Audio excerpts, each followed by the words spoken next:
কুরবানিকৃত পশু দিয়া 30,000 বছরের ফুলসিরাতের ব্রিজের গোড়ায় দাঁড়ায় দেখবে কুরবানিকৃত পশুটা দাঁড়ায় আছে।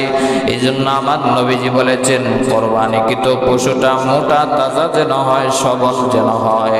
কারণ কিয়ামতের দিন ফুলসিরাতের মাঠ পার হইতে হবে কুরবানির পশুর উপর সওয়ার হইয়া।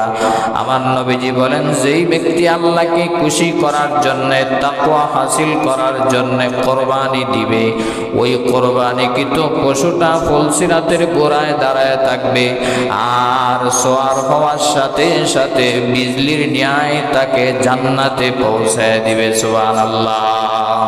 ওগো নবীজি, কুরবানি এটা কেমন জিনিস?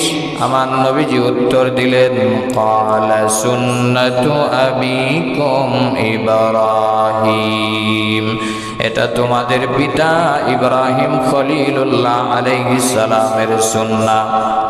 সাহাবায়ে কেরাম প্রশ্ন করলেন, ক্বালু ফামা লানা ফিহা ইয়া রাসূলুল্লাহ, ওগো নবীজি কুরবানি করার মাধ্যমে আমাদের কি লাভ হবে, কি ফায়দা হবে? নবীজি বললেন, ক্বালা বিকুল্লি শারাতিন হাসানা, আল্লাহ কুরবানিকৃত পশুর প্রতিটা লোমে লোমে তোমাদেরকে আল্লাহ সওয়াব এবং নেকি দিয়া পরিপূর্ণ করে দিবেন। সুবহানাল্লাহ।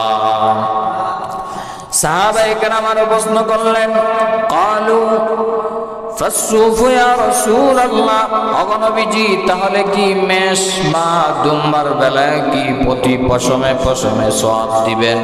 নবীজি বলেন, ক্বালা বিকুল্লি শারাতিন মিনাস সুফি হাসানা, প্রতিটা মেষ এবং দুম্বার ভেড়ার প্রতিটা লোমে লোমে আমার আল্লাহ কুরবানিকারীকে সওয়াব দিয়া ধন্য করে দিবেন। সুবহানাল্লাহ। শুধু তা নয়, রে পৃথিবীবাসীরা, কলিজার টুকরা যুবক ভাইয়েরা আমার, মুমিন মুসলমান ভাই এবং পর্দার অন্তরালের বোনেরা, ভালো করে খেয়াল করে শুনবা, কুরবানি দিলে কি লাভ হবে, কি ফজিলত হবে।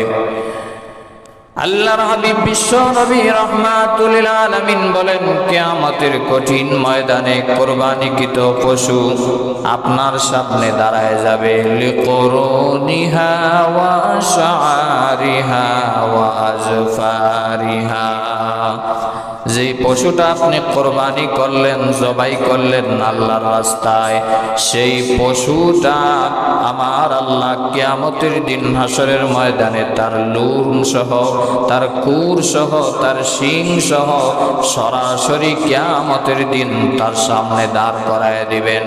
নবীজি আমার বলেন, ওই কুরবানিকৃত পশু দিয়া 30,000 বছরের ফুলসিরাতের ব্রিজের গোড়ায় দাঁড়ায় দেখবে কুরবানিকৃত পশুটা দাঁড়ায় আছে।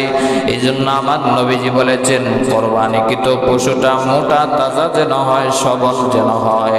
কারণ কিয়ামতের দিন ফুলসিরাতের মাঠ পার হইতে হবে কুরবানির পশুর উপর সওয়ার হইয়া।